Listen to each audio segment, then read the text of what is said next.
Hi, my name is Naughty Grandpa, and this is my best friend, Baker Lady Grandma.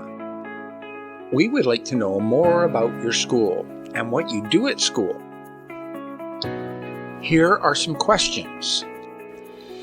What time does your school start? Which days do you go to school?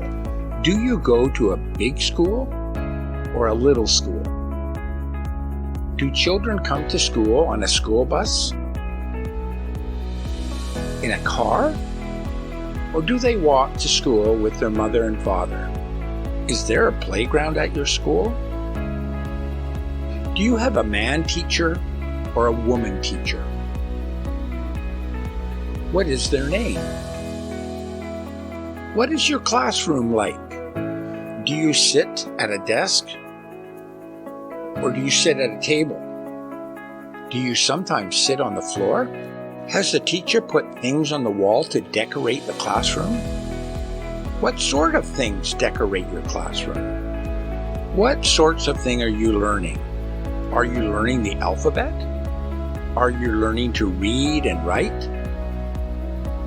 Do you do art at school? What is your favorite thing to do at school? Are you at school during lunchtime?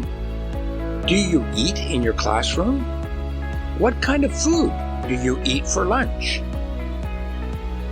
Do you go outside to play? What do you like to play the most? Do you play with your friends? What are the names of your best friends? What time does your school end? When Grandma and Grandpa call you, will you give us the answer to these questions?